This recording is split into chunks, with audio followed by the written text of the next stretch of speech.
Come with me crab fishing for Dungeness and red rock crabs near Puget Sound, Washington.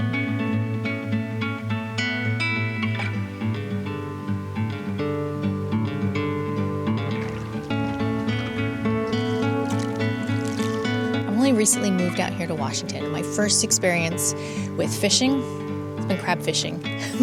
Right now I have an audience right there. There's a harbor seal right out there. That's so cool. All right, hang on. I need to grab this. All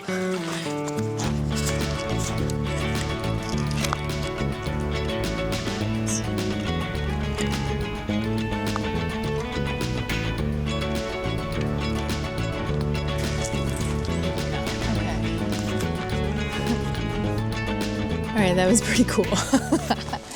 So I recently just moved out here to Washington, and I've been wanting to get more into fishing. And so my first experience, crab fishing. Okay, so in Washington, it's one of the Dungeness crab seasons. It's summertime right now. You can catch 5 per person. They have to be at least 6.5 inches. You can only get the males, so no females. I had no idea what to expect, but I got all my licenses, I got the catch cards, I got everything settled, and I was prepared for a day out on the boat. What made this place really special was Mount Rainier. Like, the mountain was out and it was gorgeous. Now, to effectively catch crabs in these pots, we are going to arrive at a location that has been thoroughly researched. The crabs that we're fishing for are Dungeness crabs. They like a good sandy bottom with eelgrass to hide in, as well as a nice drop-off for easy access to deeper waters.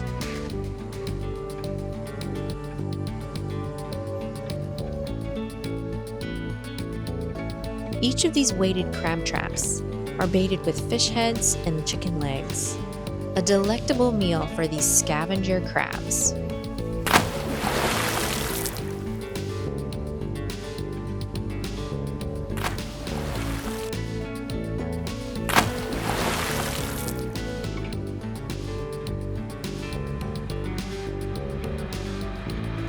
Okay, so crab pots are over the side of the boat now, and now what?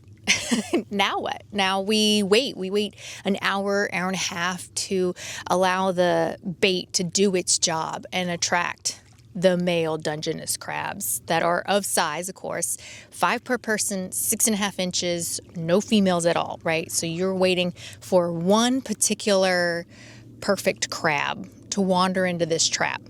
So what do you do while you're waiting an hour and a half for your main catch? Do you explore the deeper inner recesses of your emotions and feelings? Do you just sit out there and twiddle your thumbs? Do you contemplate the meaning of life?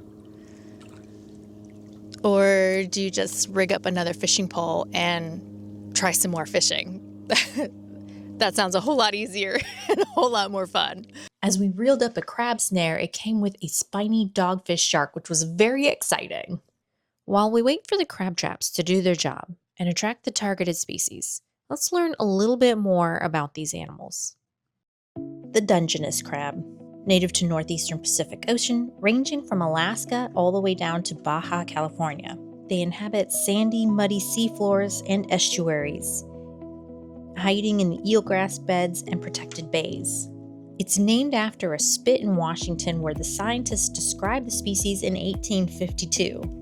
The females will hold about 2.5 million bright orange eggs under their abdominal flaps for 3 to 5 months. They will hatch into planktonic larvae, very small microscopic little crabs. Each time they grow, they shed their exoskeleton, their outer shell, to grow and even help regenerate limbs. Part of the crab fishing regulations also mean you can't take any of the soft shells, the ones that had just recently molted. You can only take the hard shell crabs, and you can only take the males. Now, all of these crabs are opportunistic predators and scavengers, normally feeding off of bivalves, small fish, worms, shrimp, and even other crabs. They themselves are predated on by salmon, other large fish, wolf eels, sea otters, and octopus. The way you can tell the difference between the male and the female Dungeness crabs is by their underside. The males are going to have more of a narrow, more pointed apron, resembling the shape of a lighthouse, whereas the females are going to be a whole lot wider across their underside. And that wide apron is designed to carry millions of eggs for a few months. So when you pull one up, you might even see a female crab with her eggs. The other crabs we're interested in are the red rock crabs. These crabs don't necessarily need a catch card themselves like the Dungeness crab, just a fishing license.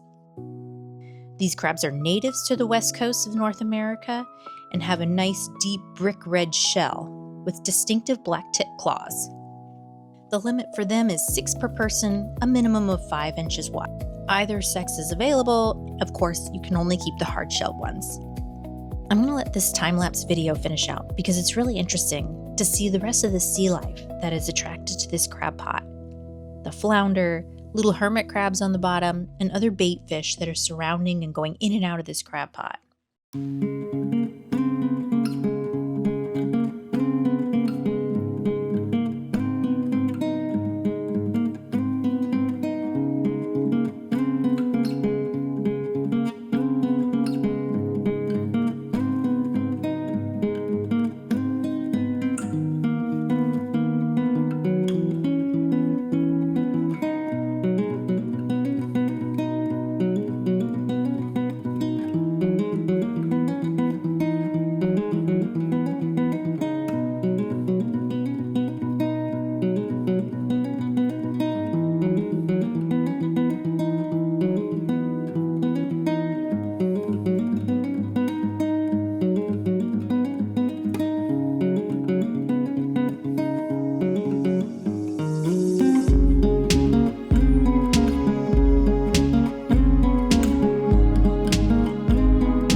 Now the hard work begins. Pulling up these heavy crab pots at the end of 40 and 80-foot lines and measuring or releasing each of these crabs without getting pinched.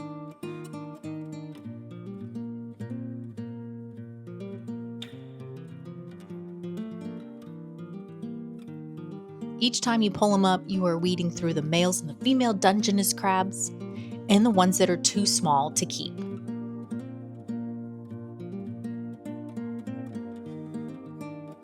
When they're just the right ones, they go straight into the cooler.